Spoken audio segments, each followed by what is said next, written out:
Nadine Mousselet. Bonjour.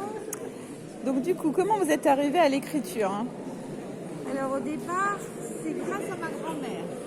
Ma grand-mère m'a laissé ses journaux intimes à la fin de sa vie en me demandant d'écrire son histoire. Et c'est la première chose que j'ai écrite et ça m'a donné le goût à l'écriture.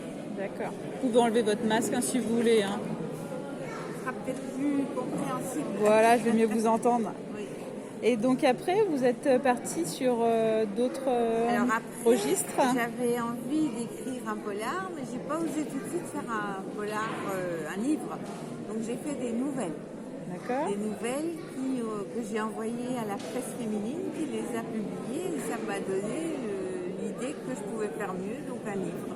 Et donc j'ai écrit mon premier polar, donc, qui était Chantage meurtrier à Avranches. Et j'ai cru entendre que c'était toujours un peu trash aussi, non, vos polars? Alors, le tout premier, non, il était gentil. Ouais. Mais après, je me suis intéressée aux tueurs en série. Et donc, j'ai écrit Scalpé dans la baie. Donc, Scalpé dans la baie qui met un tueur en série en scène et qui a obtenu un premier prix du polar au Salon de Trévière. Et donc, ça m'a boosté forcément. Et depuis, l'héroïne de Scalpé dans la baie, Laura Clé, c'est là 25 aventures à Son actif. actif. Oui. Mais vous faites pas que ça, du coup aussi, vous faites aussi pour la jeunesse. Roman jeunesse, parce que dans ma jeunesse, j'ai été instite et je m'étais toujours dit que j'écrirais pour les enfants. Et donc, j'ai créé les petits personnages de Céline et Cédric qui enquêtent avec leur chienne Lika, parce qu'en réalité, c'était tous les bons souvenirs de mon enfance où je disais les clubs des 5, les clans des 7, etc.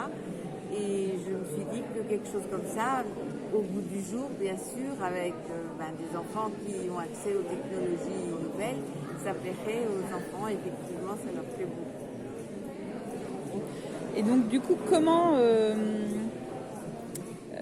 des enfants, en fait, vous avez commencé à écrire ou plus tardivement? Ah non, moi j'ai commencé très tard, j'avais 42 ans. D'accord. J'ai commencé à écrire, ouais.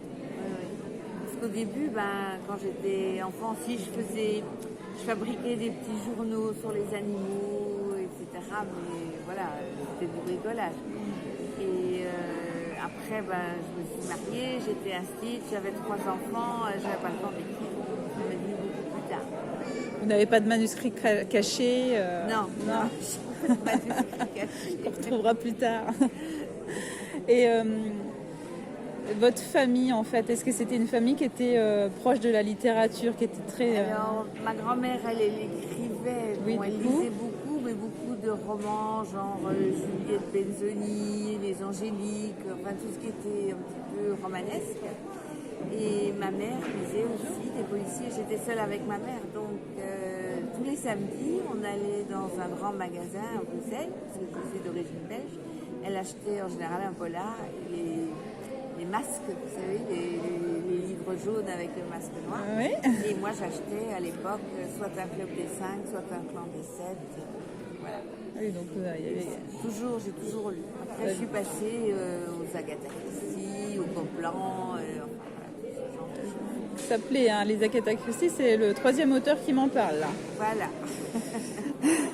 Et donc voilà, ok, vous êtes déjà favorisé. Et votre premier lecteur, c'était qui? J'ai fait lire à mon mari, à Daniel, Oui. le premier lecteur. C'était normal pour avoir déjà l'idée si ça pouvait plaire ou pas. Et puis, de fil en aiguille, maintenant, on a un vrai club de fans. Dont moi. J'ai lu Mathilde, entre autres, et la collection Zara, écrite avec Bruno Moutard. Voilà.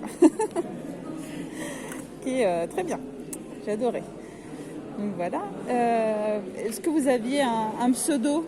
Vous avez Jamais, toujours. Non, parce que tout simplement, j'ai jamais pensé que ça pourrait avoir du succès.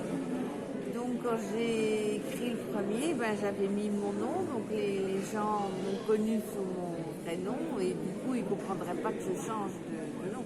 Oui. Donc, j'ai jamais utilisé de pseudo. Et est-ce que vous avez eu des coups de cœur dernièrement au niveau de lecture? Au niveau lecture, j'ai beaucoup aimé le dernier Minier. j'aime bien Tilliez, j'aime bien Minier, j'aime bien, comment s'appelle-t-il, Nicolas Beuglet, je crois, ou Beuglet. C'est le nouvel auteur de polar chez Albin Michel. Et puis, avant, je lisais beaucoup plus d'anglo-saxons. Maintenant, je reviens aux auteurs français. Et donc vous avez travaillé avec Bruno Moutard sur Zara, c'est votre premier livre en commun? Voilà, en réalité j'avais eu l'idée après avoir vu un reportage sur les bébés volés en Espagne. Donc j'avais écrit 2 ou 3 chapitres et puis on s'est vu, on se connaissait mais sans plus quoi. Et on s'est vu au salon de 40 ans, mais en réalité c'était pas un salon, c'était une foire. Et donc on était entre les ânes, les vaches, enfin c'était assez amusant. Et forcément on n'avait pas beaucoup de monde à venir voir les livres. Et donc j'ai fait lire les chapitres et on a dit chiche, on le fait ensemble. Et c'est parti comme ça, c'est parti d'un chiche. Bah, c'est un bon chiche. Les Zara ont énormément de succès, au point que les gens voulaient un Zara 4, mais c'était pas possible, l'histoire était finie. Et donc après on a fait Marie tous les deux dans le même établissement. D'accord. Et vous comptez essayer avec quelqu'un d'autre ou il n'y a que avec Bruno que... Non, de toute façon, on se connaît bien, donc là, ça marche. Je n'ai pas l'intention d'essayer avec quelqu'un d'autre. Okay. Bon, bah merci pour cette interview. Je vous en prie, avec plaisir.